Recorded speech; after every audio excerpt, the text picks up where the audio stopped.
praise. Magandang gabi po sa ating lahat. Tayo po ay magsisimula na sa ating gawain. Simulan po natin ang ating gawain sa panahon. Tayo po ay tumayo. Hallelujah, hallelujah. Purihin ka, Panginoon, dakilain ka, Ama. Salamat po sa presensya mo, Ama, na kapiling po namin ngayon. Nawa, Lord, ang iyong presensya, ang aming maranasan hanggang sa kami po ay makauwi mamaya, Ama. Salamat po sa maghapon na kami po ay inyong iningatan, ng mga ginubayan at provide ang lahat ng aming pangailangan. Sa kalakasan, Panginoon, na ipinagkaloob niyo po at sa pag-iingat niyo po sa amin, sa aming pagparito, Panginoon. Lord, patuloy po namin hinihingi ang iyong patnubay, Panginoon, sa aming gawain. Panginoon, ikaw ang manguna, ikaw lamang ang mataas, ang mahayag po sa buhay ng bawat isa po sa amin, lalo na po sa magdadala ng iyong salita, sa mga tutugtog, Panginoon, at tatayo dito sa harapan. Ikaw lamang ang mataas, ang madakila. Lord, ikaw rin po ang mag-ingat, Panginoon, sa bawat isa na paparito pa, Panginoon. Ikaw po ang sumama sa kanila at protection ang mahal. Ikaw po ang patuloy na humawak po ng kanilang buhay. Purihin ka, Ama, dakilain ka po sa gabi nito. Salamat po. In Jesus' name, pray. Amen.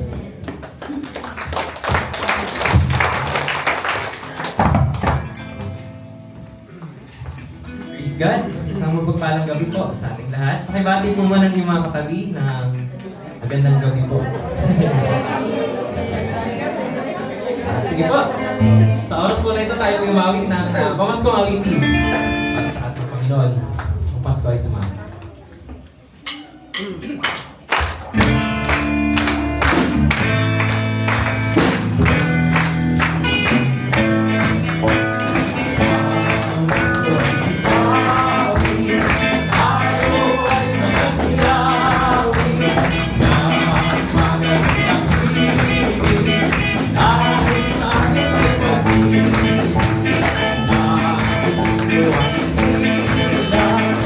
Ay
pamamagitan ng ating Panginoon.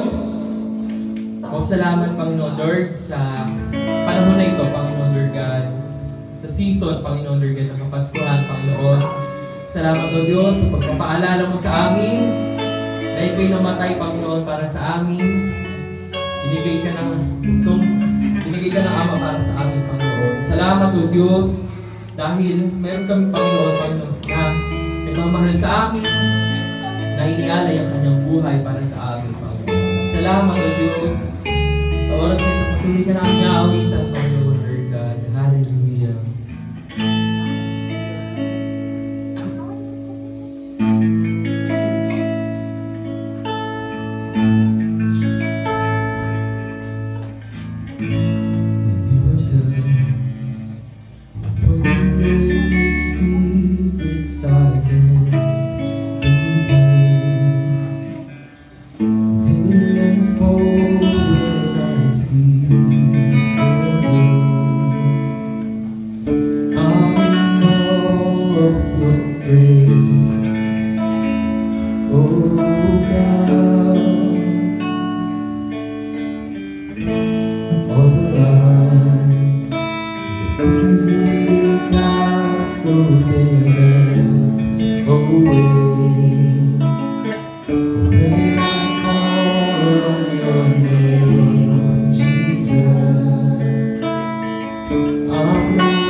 When I say your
salamat po Diyos. Dahil ikaw ang tanging kailangan, Panginoon God. Sa pangalan mo, Panginoon Lord God, alam namin na may kapangyarihan, alam namin na may paghilog, Panginoon Lord God. Salamat, Panginoon Lord God. Thank you, Jesus. Thank you, Lord. Hallelujah. O, purihin ka, Panginoon. At sa lamang ang Diyos, ang pinakamataas sa pagpupag sa iba. Sa pangalan ng Jesus. Amen.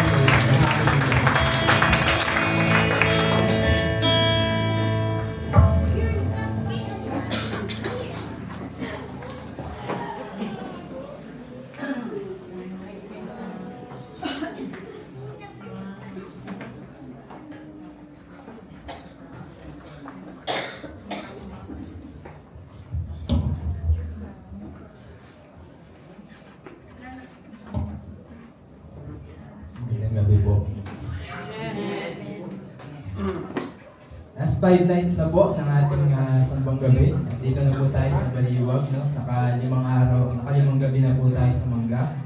At from day 1 hanggang day 5 na ituro po sa atin doon yung iba't ibang mga mensahe ng Pasko. Nandyan po yung love, joy, peace, hope, and salvation. Ngayong gabi po, ang mensahe ng Pasko o isang bagay na meron po tayo dahil sa Pasko. Na topic naman po natin ngayon, ang topic po na naka-assign sa atin for tonight ay restoration.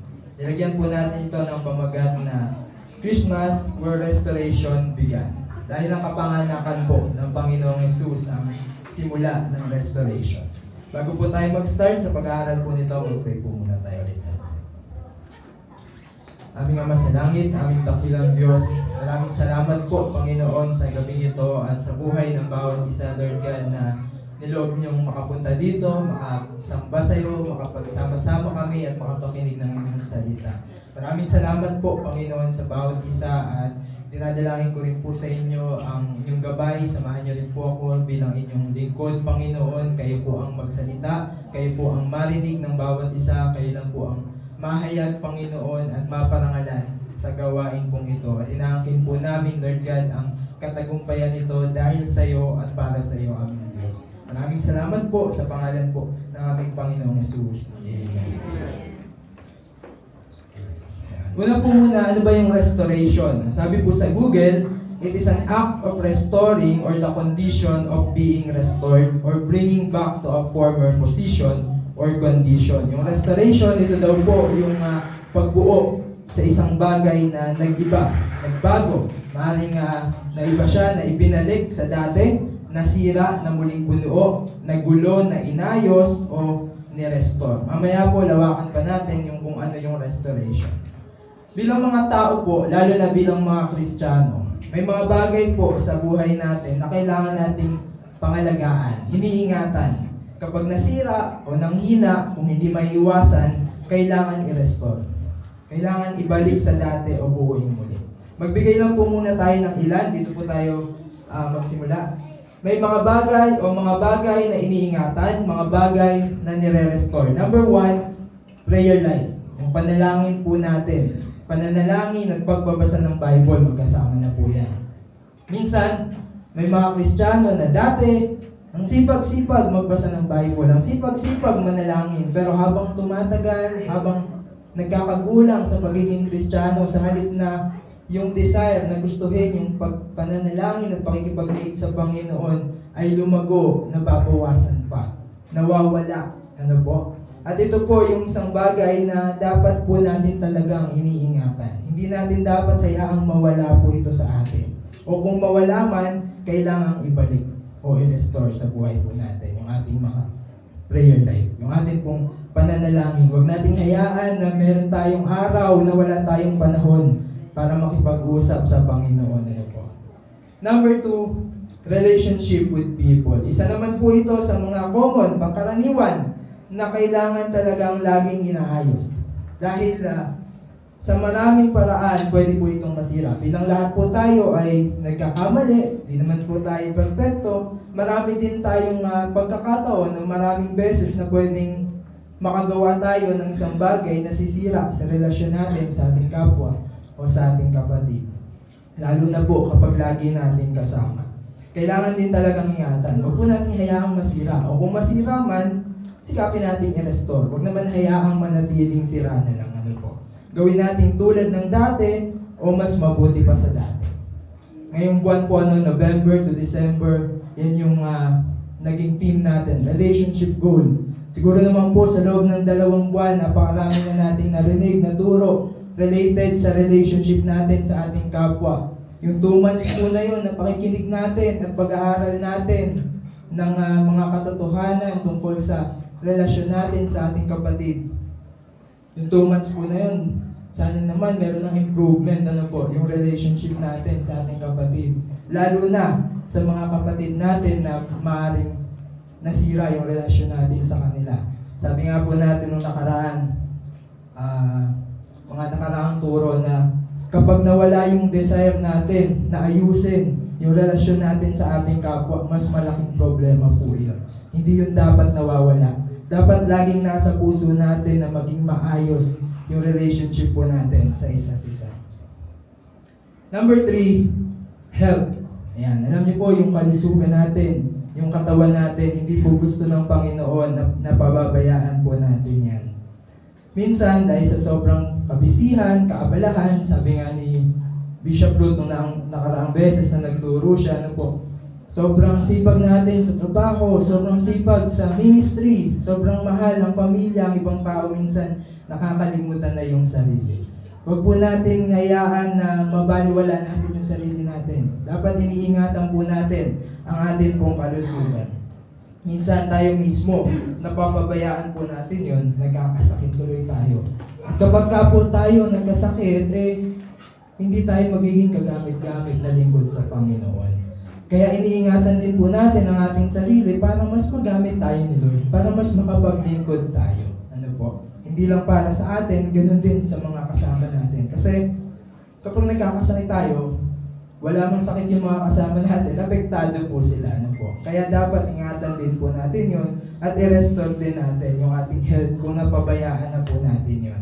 Sa pamamagitan ng pagkakaroon po ng healthy lifestyle, yung malusog na pamumuhay, may pag-iingat, at yung pagkakaroon po ng healthy lifestyle, marami din pong requirements yan. Pero isa sa pinakamahalaga para magkaroon po tayo nito ay disiplina.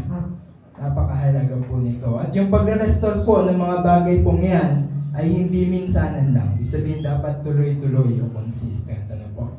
Pang-apat, o number 4, may mga taong dating sagana sa buhay. Ano po? So yung number 4 po natin na kailangan din ingatan at i-restore, finances. Minsan sagana, minsan hindi. Minsan may malakas na negosyo o humina o nawalan ng trabaho. Alam niyo po yung mga ganyang sitwasyon, hindi naman kalooban ni Lord para sa atin. Hindi naman po gusto ni Lord na makita niyang nahihirapan tayo. Kaya maaari din siyang gumawa ng way, ng paraan para tulungan po tayo na i-restore po ito. At sa pag-restore po nito ng Panginoon sa buhay po natin, isa sa mga bagay na tinitignan ni Lord bago niya tayo tulungang i-restore ito ay kung handa na ba tayo mag-handle ng finances po natin. Kung makita niya yung katapatan sa puso po natin, saan natin ginagamit yung mga blessing, paano natin hinahawakan yung mga finances na meron tayo. Kapag nasumpungan po tayo ng Panginoon na tapat sa mga bagay pong ito pagdating sa ating pagta-tithes, pledges, offerings, tutulungan po tayo ni Lord na i-restore ang lahat ng ito sa buhay po natin. Sa Bible po, isa sa mga magagandang halimbawa, para sa akin, pinakamagandang halimbawa ng restoration ay makikita po natin sa buhay po ni Job. Nawala halos lahat sa kanya, ano po? At siya din po ang nagsabi sa Job chapter 1 verse 21, ang sabi po niya, "Hubad akong lumabas sa sinapupunan ng aking ina, hubad din akong babalik sa lupa. Si Yahweh ang nagbigay, si Yahweh rin ang babawi. Purihin si Yahweh." Ang Diyos po ay may kakayanang magbigay. Siya rin ay may kakayanang bumawi. At makikita po natin na sa buhay ni Job, siya lang din yung may kakayanan na mag-restore o magbalik ng mga ito. O ng kahit ano sa buhay po natin. Kahit ano pwedeng ibigay sa atin ni Lord, kahit ano din pwede niyang tanggalin. At bilang Diyos, siya po ay may kakayanan din ibalik ang kahit ano pong ito. Ngayon tingnan naman po natin, ano ba yung nirestore naman ng Christmas? Ano yung nagsimulang ayusin ng Diyos nang ipanganak po ang Panginoong Yesus? Ito po yung relationship ng tao sa Diyos Ama. Through the birth of Christ, He restored our relationship with God. Nang silang po ang Panginoong Yesus, ginawa po niya yon para ayusin yung relasyon po natin sa Ama. Nang likhain po ng Diyos ang tao nung simula, yung relationship po natin sa Kanya maayos, walang problema, buo, masaya lang. Ano po? Genesis chapter 1 verse 31, ang sabi po dito, pinagmasdan ng Diyos ang lahat niyang ginawa at lubos siyang nasiyahan. Lumipas ang gabi at sumapit ang umaga, yun ang ika-6 na araw. Lubos siyang nasiyahan, ang sabi po. Dahil walang mali, perfect yung gawa po ng Panginoon, yung gawa ng Diyos. Pero dahil sa kasalanan, nang tuksohin po ng Diablo, ng ahas si Eva, nakagawa po ang tao ng isang bagay na hindi nakalulugod sa Diyos. Yung kasalanan ngayon, yun po yung sumira sa ugnayan ng Diyos at ng tao. Yung kasalanan na nakinig sila doon sa sinabi ng ahas, sa halip na makinig o sumunod doon sa sinabi ng Diyos. Kumbaga, mas pinili nilang paniwalaan yung words ng kaaway kaysa sa words ni Lord. Diyan po talaga nagsisimula ang kasalanan. Kapag nakinig tayo sa pulong ng kaaway kaysa sa utos ng Panginoon. To make the long story short, dito nagsimula na makapasok yung pagkasira, yung mga sakit at karamdaman, kawalan ng kapayapaan, yung mga kaguluhan, at iba't ibang uri pa po ng mga kasalanan. Nagsimula yun na masira yung dating maayos na relasyon ng tao sa Diyos. Nalayo tayo kay Lord kaya ang tao napahamak at kaya din po kailangan natin ng restoration. Ngayon gumawa ang Diyos ng paraan. Paanong yung nasira ay maayos? Kung paanong mare-restore, yung bagay po na yun. Ano bang pwedeng gawin ng tao para maging deserving tayo sa kapatawaran ng Diyos? Ang ginawa ng Diyos sa Old Testament po, sa Lumang Tipan, ibinigay niya yung standard. Binigay niya yung utos. Ito yung dapat at kailangan gawin ng tao. At ang dapat gawin po ng tao, maging perfecto. Abutin yung standard ng holiness and perfection ng Diyos. Ang problema, wala kang taong perfecto. At hindi yun kayang gawin ng tao. Yung isipin pa lang natin na pwede tayong maligtas na walang tulong ng Diyos, kasalanan na po agad yun. Pride na yun. Sabi po sa Roma chapter 3 verse 23, sapagkat ang lahat ay nagkasala at walang sino man na nakaabot sa kalwalhatian ng Diyos. Dito naman po ngayon papasok yung kahalagahan ng kapanganakan ng Panginoon.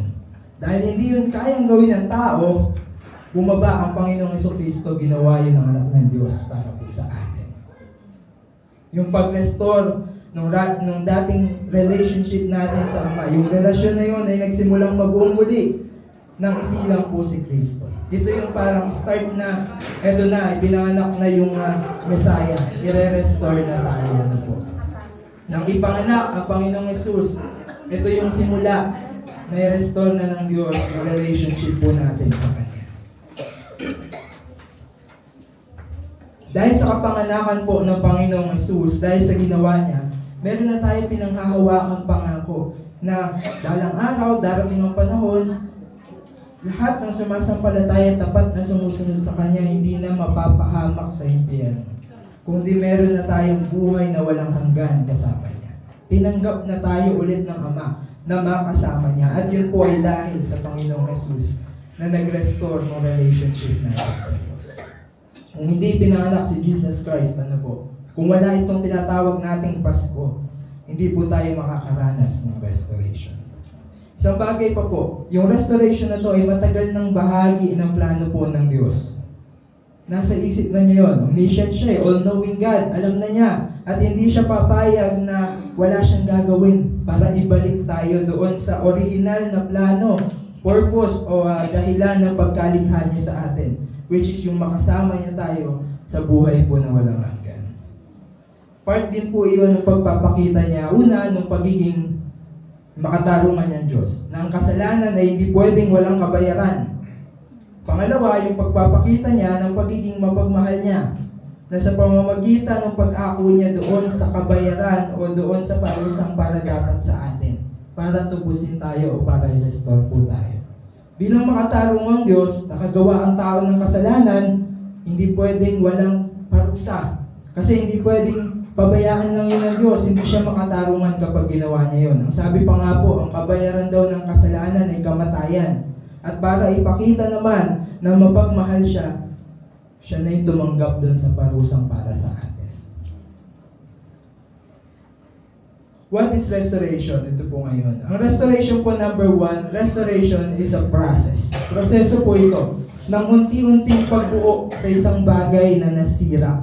Katulad po halimbawa, pagsilang po ng Panginoon. Hindi naman pagkapanganak sa Kanya ay tapos na yun. Diba? Nag-ministry pa siya, nangaral, nagturo, nagpagaling ng mga may sakit, namatay pa siya at muling nabuhay. Lahat po yun ay bahagi ng process ng restoration. May mga bagay po sa buhay natin na gusto din natin i-restore. Kung gusto natin yun mangyari, daanan natin yung process. Ano po? At yung process po na yun, maaaring may part doon na mahirap o hindi madali, masakit, mabigat para sa atin. Pero nandun din po yung mga lesson na matututunan din natin. Nandun din yung part kung paano tayo babaguhin ng Panginoon, bahagi ng restoration na gusto nating mangyari. Para once na ma-restore na po yung bagay na yun, ano man yun, ay hindi na masira ulit o maging mas matibay na po kaysa sa dati. Pangalawa, restoration is a choice. Walang kahit anong mare-restore sa buhay po natin kung hindi naman natin pipiliin o hahakbangan na gawin na i-restore po yun. Philippians chapter 2 verse 6 to 8, ang sabi po, kahit taglay niya ang kalikasan ng Diyos, si Jesus Christ po ang tinutukoy dito, hindi niya ipinagpilitang manatiling kapantay ng Diyos. Sa halip, kusa niyang binitawan ang pagiging kapantay ng Diyos at namuhay na isang alipin. Ipinanganak siya bilang tao at nang siya'y maging tao, nagpakumbaba siya at naging masunurin hanggang kamatayan. Maging ito man ay kamatayan sa krus. Pinili ng Panginoon, kusang loob, voluntarily. Pinili po niyang gawin yon para sa restoration na gusto niyang mangyari. Ganun din po tayo. Kapag may gusto tayong i-restore ng Diyos sa buhay po natin, hakbangan natin yung daan po na papuntang restoration. Huwag tayong maging matigas na ang pinipili pa natin ay yung mas lalo pang nakakasira. Ano po? Kung hindi yung daan sa ikabubuo po nito. Pangatlo, restoration is a gift from God. Regalo po ito mula sa Diyos. Yun bang meron pa tayong pagkakataon na baguhin o ayusin ang isang bagay, regalo po iyon na maituturing po natin. Meron pa tayong pagkakataon para gawin na itama, maaaring yung mga mali sa nakaraan. Binibigyan niya tayo ng chance na yung isang bagay na sira na o wala na ay maayos pa. Sabi nga po nila, habang may buhay, may pag-asa. Habang tayo nabubuhay, may mga bagay pa po sa atin na pwede natin i-restore. At gift po yun from the Lord, na meron tayong pagkakataong gawin yun. Bawat araw na gumigising tayo, buhay tayo, ay regalo po galing sa Diyos para gawin ng tama, para i-restore ang nasira. Alam po natin walang imposible sa Panginoon. Dahil po doon, magpasalamat tayo sa Kanya. Dahil alam din natin na sa lahat ng bagay, restoration is possible. Ano po? Kahit doon sa mga bagay na para sa atin, wala ng pag-asa. Yung mga bagay na para sa atin, hindi na maayos.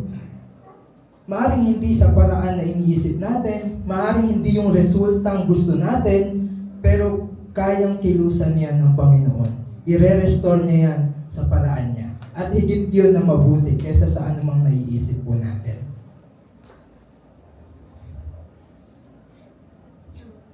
Alam po natin na mahal tayo ng Panginoon. Ano po? Kaya yung mga bagay na gusto nating i-restore sa buhay natin, kung talagang ikakabuti naman natin, ba't hindi ibibigay ng Panginoon?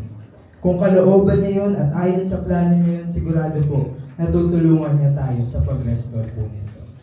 Ngayon na panahon po ng Kapaskuhan, dito yung time, yung season na maraming tao yung nagsiselebrate tayo, masaya, nagsasama-sama.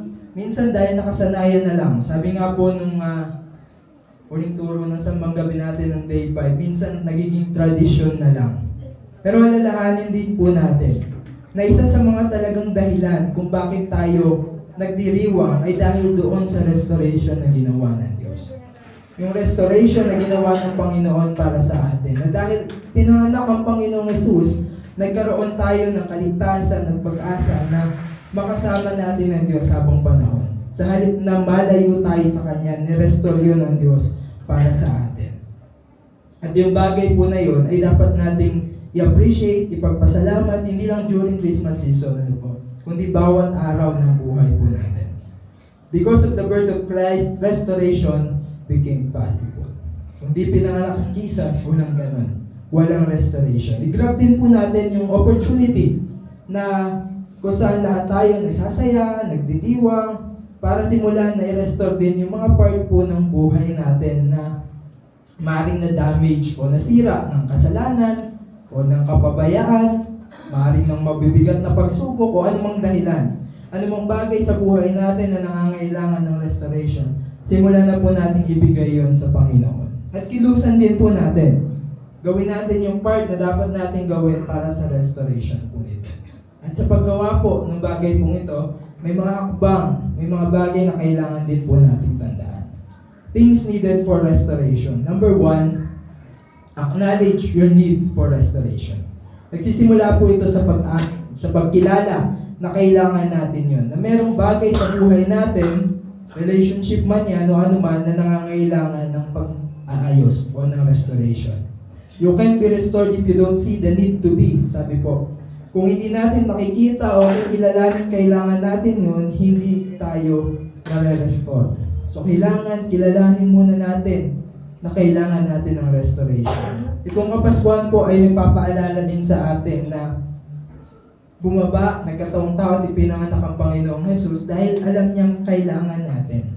Kinilala niyang kailangan gawin yun dahil nga nalayo tayo sa Diyos at kailangan natin makalayo.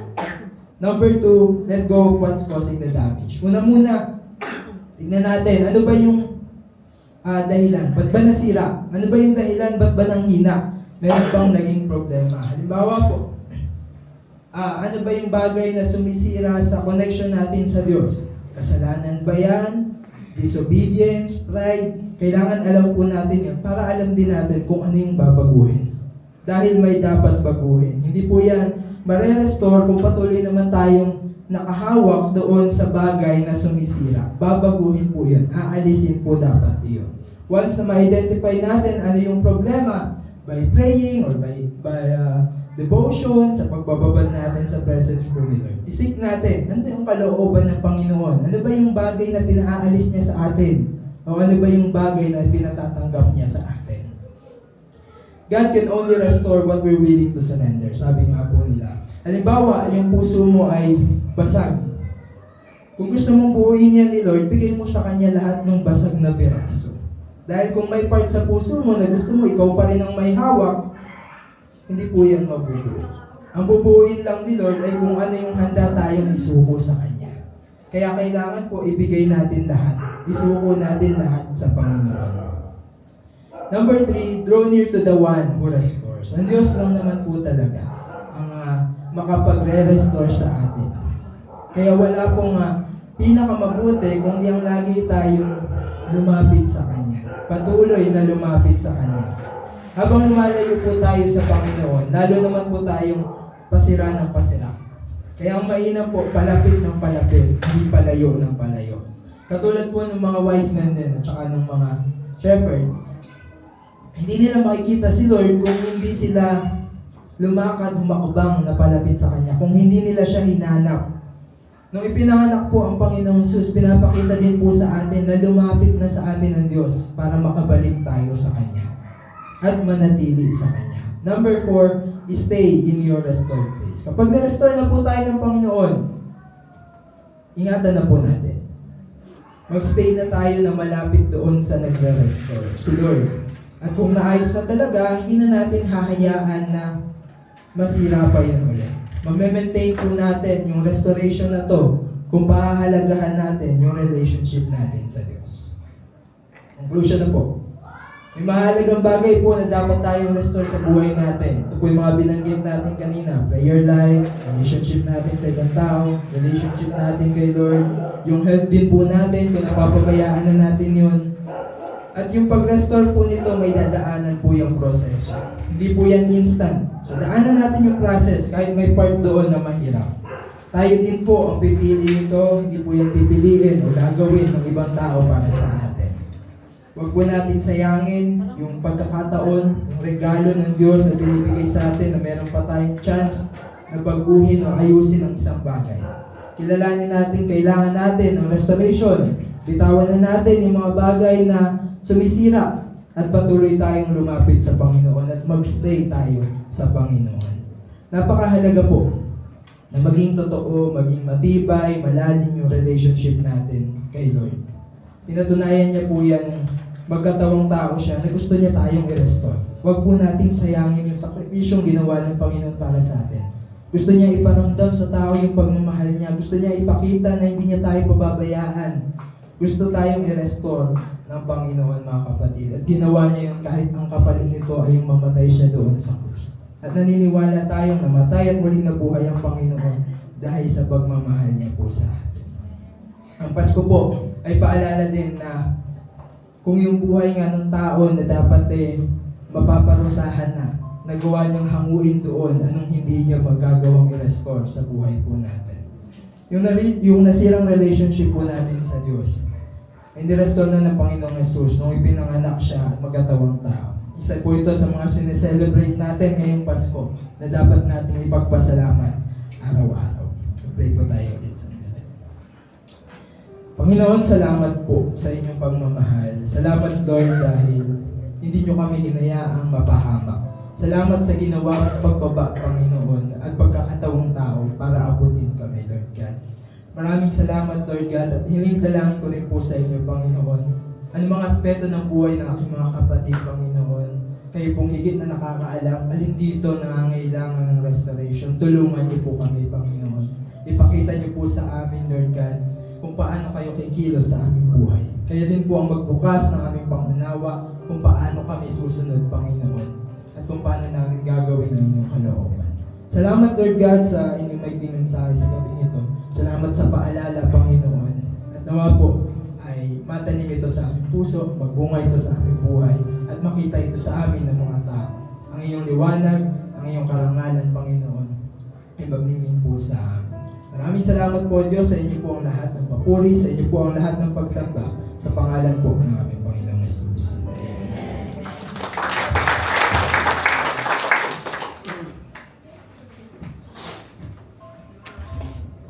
Puri po ang Panginoon. Gandang mensahe ngayong gabi. Amen?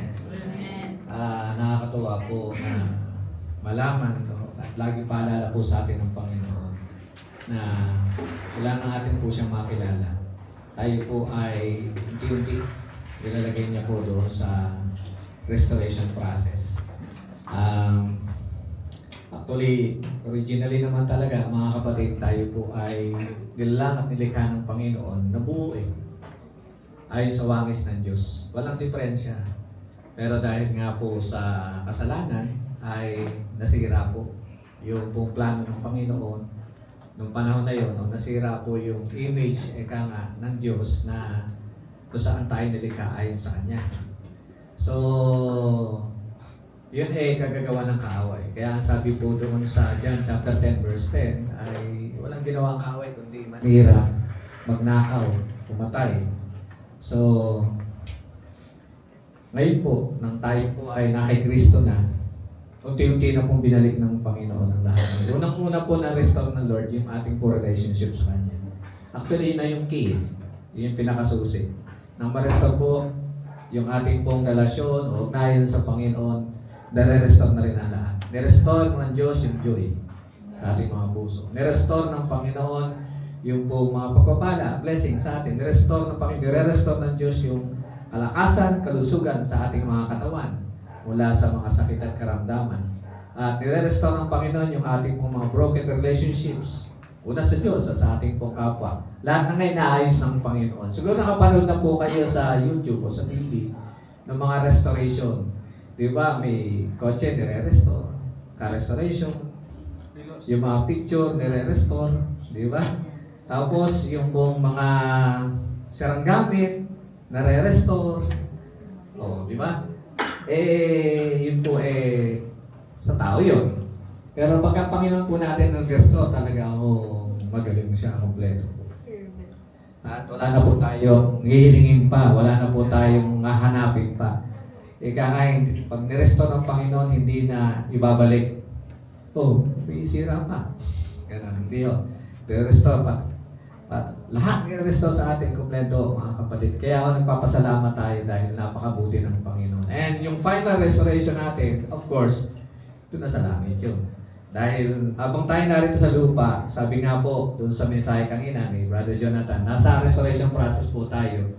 Dito tayo sa lupa, inihanda tayo ng Panginoon doon sa final na talagang restored na tayo. Na restored sa atin lahat. Nung panahon na ang unang tao ay nasa paradise, ibabalik lahat ng Diyos yun. Na hindi na tayo mamatay, hindi na tayo magugutom, hindi na wala nang sakit, karamdaman, wala nang hirap, wala nang bighati, wala nang lahat yun. I-restore talaga ng Panginoon sa langit yun. Pero excited ba tayo na sa bagay na yun na isang araw magaganap? Amen. Amen. So tayo po ay mga anak ng Diyos, kaya po sigurado po yun. Asahan po natin yan ang pagtiwalaan. Tayo pong lahat ay tumayo. Hallelujah. Purihin po ang Panginoon at totoong pinanindigan ninyo ang inyong sakripisyo, ha? Bukas po, kasi lagi may patayo rin pagkagabi. Pag-araw po, tinatanggal yung kubol o yung tent. Pero paggabi, kinakabit kasi nga may patay. So yung patayo rito, inaabot ng 2 hanggang 3 linggo. Lalo na yung gawin na yan. Opo. Alam niyo naman kung bakit, di ba? Or income purpose. Ganun. Wala tayong magagawa. Yun ang kanilang paraan. Para maka... Okay. So, ang gagawin nyo po, pag dito kayong gagaling sa Unitab, papasok na kayo rito sa may Villa Cecilia, yung gate dyan sa division. Iikot na kayo doon. Doon po kayo papasok. Ngayon, kung may nakaharap po doon, sabihin nyo lang, may sambang gabi po kami dyan sa Agape Church. Member po kami. Para papasukin kayo. Kung may nakaharap man. Meron ba nakaharap doon? Wala na. Nakakada naman po pala. But the problem is, pero hindi naman siguro malaking problema. Yun pong Miyerkules. Sa Miyerkules po, magkakaroon ng concert dyan. So talagang hindi na ako makakaraan. Hindi na passable yung lugar ng Unitab na yan. So mangyari po, ikot kayo doon sa slaughterhouse na po ikot. Kasi nga may patay dito eh. Kung galing kayo ng PS Bank, hindi rin kayo makapasok. Kayo po, mahala po kayo. Pwede rin po doon sa paikot sa bayan. Pero mas maganda na po dito sa slaughter. Amen po ba?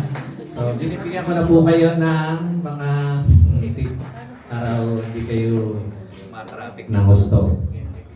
Kasi mahaba-haba pa ho. Hanggang Biyernes pa po tayo may isang panggabi sa lugar na ito. Sige po, manalangin po tayo at magpasalamat sa Panginoon muli. Hallelujah! Salamat Panginoon! Kami nagagalak o Diyos sa gabi ito. Muli niyo Panginoon pinaalala sa amin mula sa iyong mga salita na tunay nga o Diyos kami nakasumpo ng isang pagpapala Panginoon mula nang makilala ka namin. At ito po yung restoration. Pinapanauli mong muli o Diyos sa aming pong buhay ang lahat ng bagay na ninakaw o sinira ng kaaway.